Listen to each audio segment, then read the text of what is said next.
skip now to Kina Tez Zayin, Zohar Asher Osa Sar Bifnim, page 68, in the small Kinnos.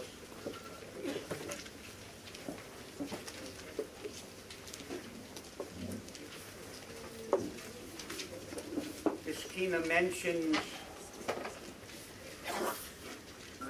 Titus Harosha did brought a zona into the Kodesh HaKadoshim. It also mentions the fact that boys and girls were taken captive and be brought to Rome for immoral purposes. This Kina speak about Tzzniyus.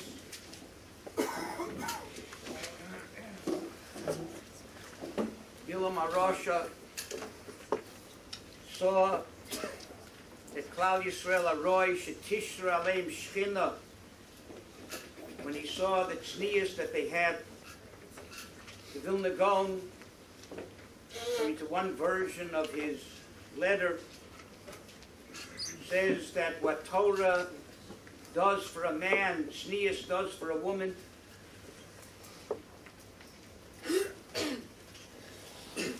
Tzniyus also is a place where you can feel the Shekhinah.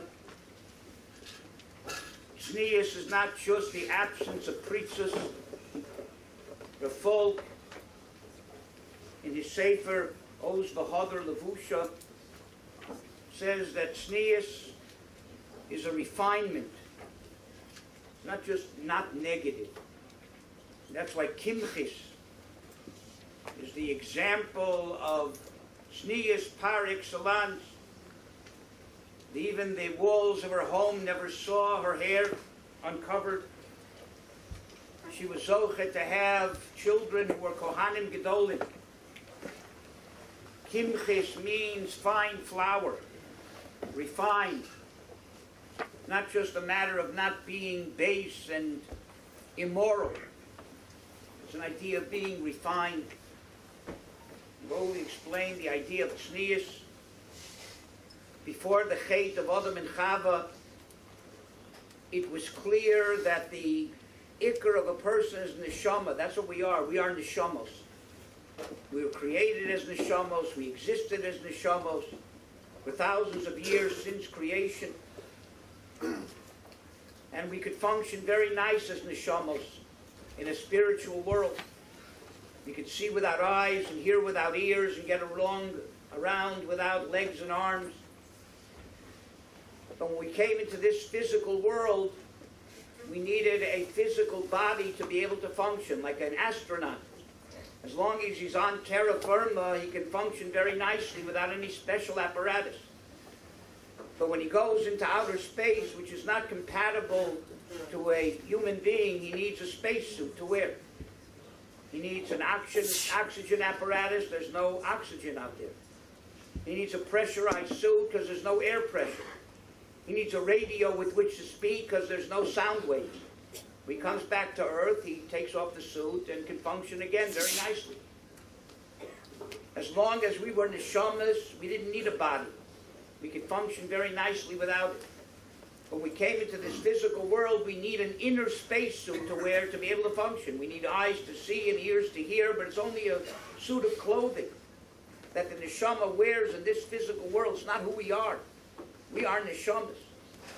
And therefore, when a person returns to the spiritual world, he leaves the body here, just like the astronaut takes off his spacesuit. And could be for that reason we express mourning by tearing our clothing, to say that it's only the clothing that have been torn away, but the essence of the person still exists. As long as Adam and Chava didn't sin, their bodies were obviously tools for their neshama to serve their neshama in this world. The ikr wasn't the body, the ikr was the neshama. The body was only a suit of clothing that the neshama wore to be able to function. But once they sinned and they used their body against their neshama, then it became confusing. Maybe the neshama is not the ikr. Maybe the body is the ikr, because you see the body doesn't just serve the neshama, the body does things that are against the neshama. And maybe there is no neshama. You can't see a neshama. All you see is the body.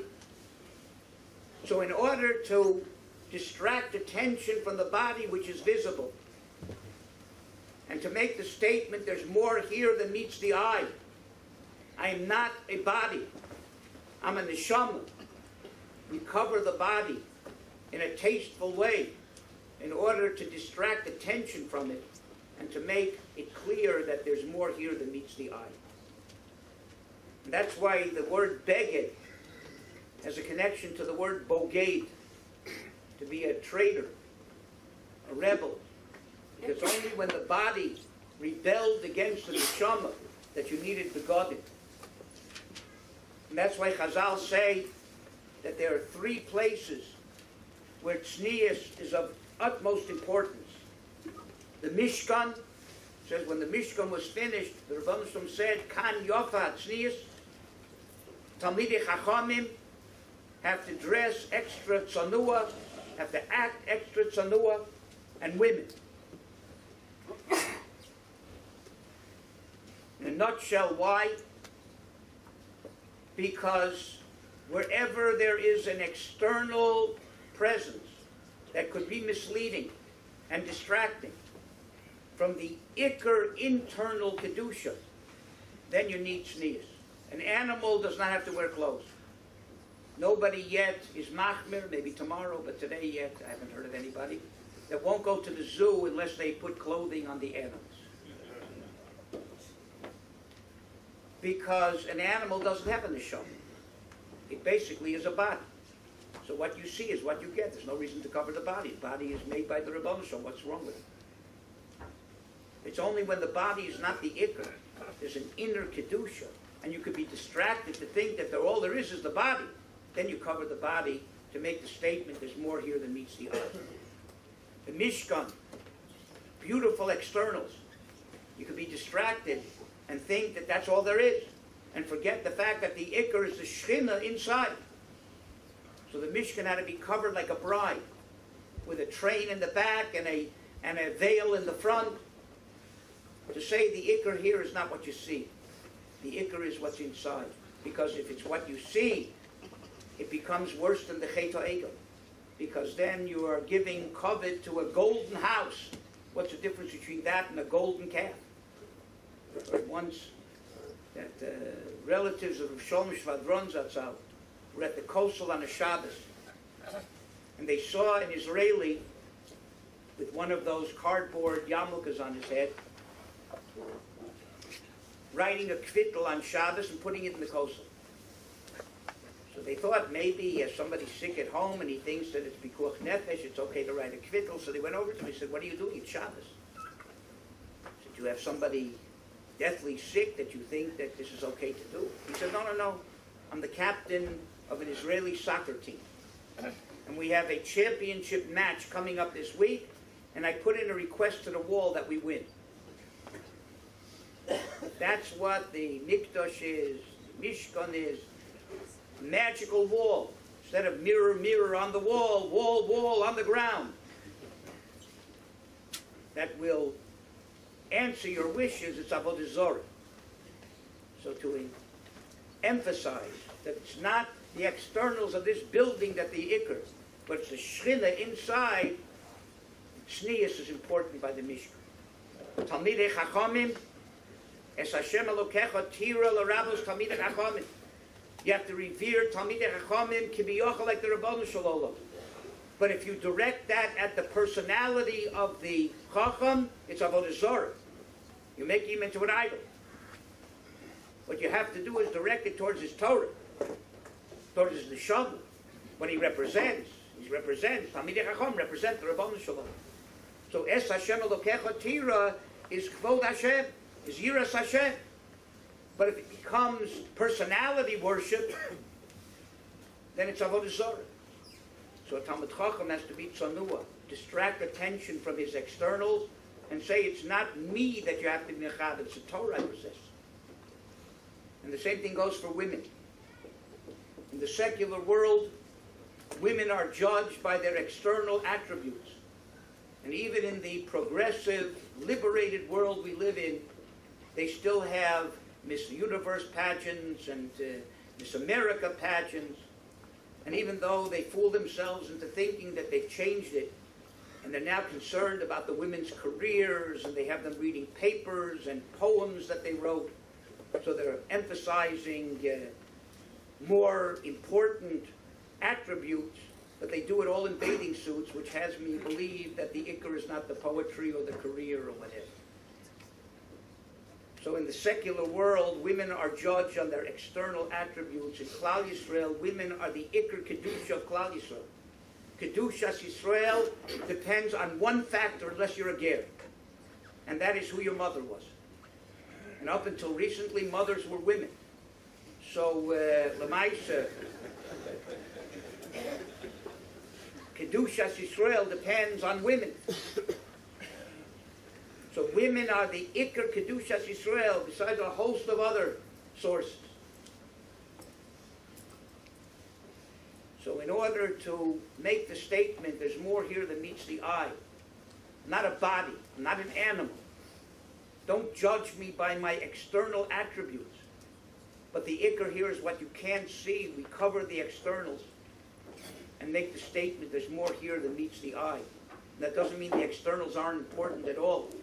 Torah extols the beauty of Sarah Imeinu, and of Rachel Imeinu, and of Yosef HaTzadik. But when is beauty important? Like the Vilna Gaon says on the Pasuk, Sheker Achein Vehevel HaYofi, Isha Yiras Hashem Tisalo. When is Chein and Yofi, Hevel and Sheker? When that's all there is. But in Isha Yiras Hashem, when there's Yiras Shamayim, then the Chein and the Yofi are important, because they express that inner beauty. When the externals are a means of seeing externally what that inner beauty is, then the external beauty is also important. But if it's only skin-deep beauty, it's meaningless. So therefore,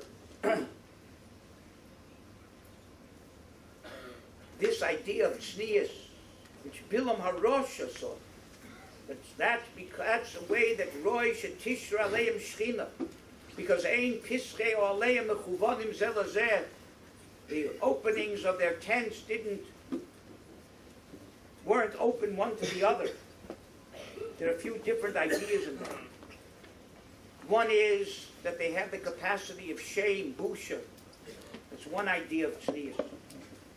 Second is that they respect their own privacy and the privacy of others. There are things that are confidential. People aren't nosy. Tzzniyus is not only how thick your stockings are, but Tzzniyus also is not being nosy people. You can dress to the hilt and have everything you're peeking into your neighbor's business, into your neighbor's yard. That's not so new. Tzzniyus is not being jealous of other people. Tzzniyus is being modest and not ostentatious, showing off what you have in your home to others. The Sefer Hasidim says there are 7 midos that are the perfection of Tzzniyus, and they are the following: Lashon Raka, being soft-spoken, that's part of Tzzniyus. Gomel Chesed is part of Tzzniyus. Misrachet Mehezet, not wanting to harm other people and keeping yourself far away from harming other people is part of Tznniyus. Misrachet Mirias Me'umim, being far away from seeing other people's faults. Sur Me Lashon Hara, not speaking Lashon Hara, is also part of Tznniyus. Emunah, and respecting people's privacy and secrets. Today, especially for the younger generation, what Tznniyus is tremendous desire to appreciate Bechlal, any of these things. Nothing is private. Everybody is publicly tells over their own every move that they make. Facebook, Twitter, or whatever. Nothing is private anymore. You don't even have to be nosy to look at other people's things. All you do is turn on a screen, see everything about everybody's life. When they belched last, when they did this last, when they did. Tzzniyus, what people can see on their phone. Used to be phones were to make calls to other people. Now that's the least of what a phone is all about. Movies that you can see on phone, and the other schmutz that you can download, and texting, messages. Nobody has any privacy. Nobody has any shame anymore. There's no shame. Nothing to be ashamed of. A person has to not only be tzonua, not to be immoral, and today not to be immoral is a big inyan. But it's much more than that. It's a tremendous amount of refinement. Tzzniyus has to do between a person and himself, to know who he is and what he is, not an animal. He's a human being with a neshama. Tzzniyus also is bein adam lechaveiro, not to be makshul other people, not to entice them and to make them have to see things that are not proper. People dress properly not only to enhance their own kavod, but not to be a nichshul to other people. Bein adam lechaveiro, simple. Respect other people. Don't thrust in their eyes things that they shouldn't be seeing. Don't dress in a way that's improper. And also, bein adam l'makom represents the refinement, the kedusha of what Klal Yisrael is.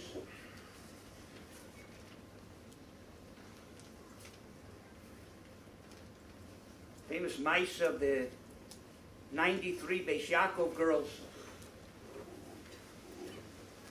were taken by the Nazis and put in a room and told that the next day they would serve the Nazi soldiers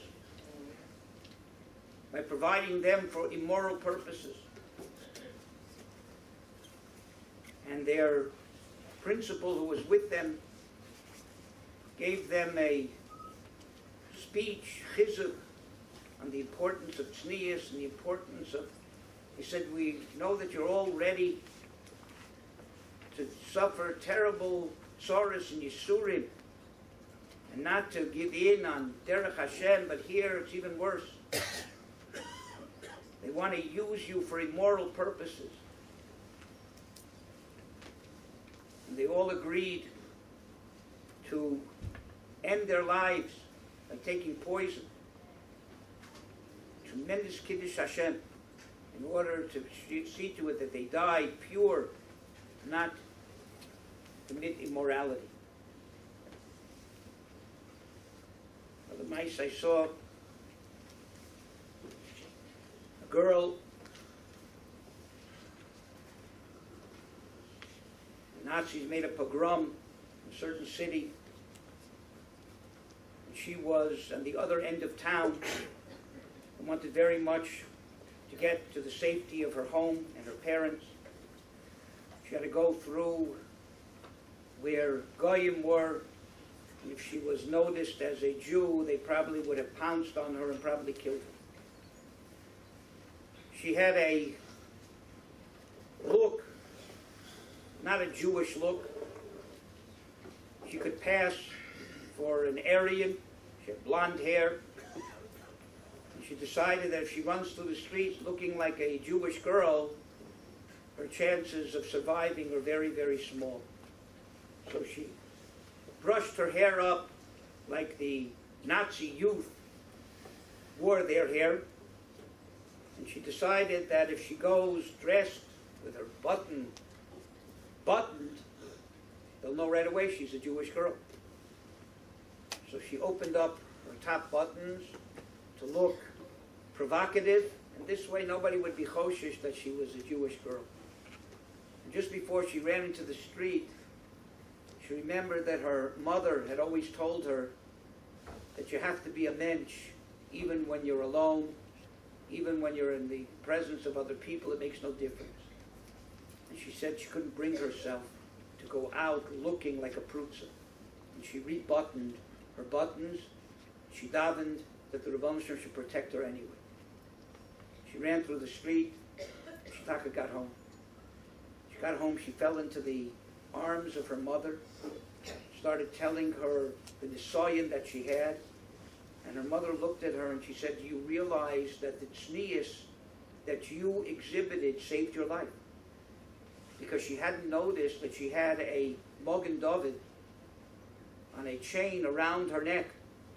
Had she left the buttons open, it would have been very obvious that she was a Jewish girl, and that would have been the end of it. The fact that she buttoned those buttons and covered over the Mogen David saved her life. One never knows how the power of Tzzniyus could be. Two more maisim about stockings. Teenage girls many times have problems with wearing stockings, especially in weather like this. So one maisa, father found out that he had about 6 months to live. Kol younger man. Didn't have too much to his name. Decided he wanted to make a lasting impression on his daughters. And he went out and he bought them a present. Very, very nice stockings. They appreciated. Not realizing the seriousness of his condition. He gave it to them and he told them that they don't have a lot of money, but he wanted to give them something that he felt was important for them, that they'll appreciate, and they'll know that they'll wear them with a badge of honor of being a Bas Yisrael who doesn't dress like the regular world. About 5, 6 months later, the man died. The children realized if it meant so much, so important to their father, no longer was there, then that's something that they will treasure for the rest of their life. If a parent shows how important it is to them that their children are tzanua, that their children go b'derech Hashem, then the children will appreciate it. The parents don't appreciate it, what do you expect the children to appreciate? Finally, famous Maisa. After the war, the Klausenberger Rebbe from Sanz,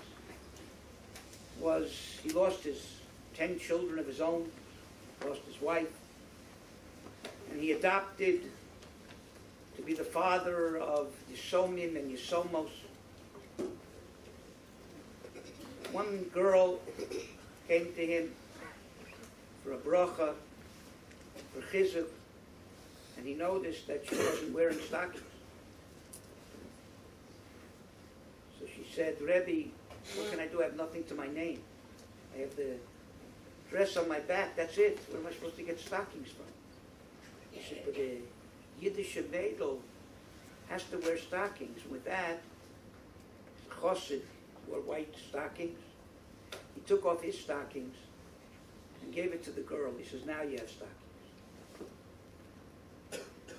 When they were sitting Shiva with the Klausenberger Rebbe, a woman came in. She told over this story. And she said, I know it's true because I was the girl and here are the stockings. She gave the family the stockings. They should appreciate what the Klausenberger Rebbe was willing to do to promote the Tzzniyus of a Yiddish maiden. So if we understand the importance of Tzzniyus, and Tzzniyus brings out the fact that there's an inner Kedusha in every Jew, and we want to preserve that and distract attention from the externals and emphasize the fact that there's a Shechinah, Rosh Tisha B'Av Shechinah. If we appreciate that Shechinah, then the Rebbeinu Shalom will see to it that he brings back the full measure of Shechinah, the Yesfer Tzedek Meir.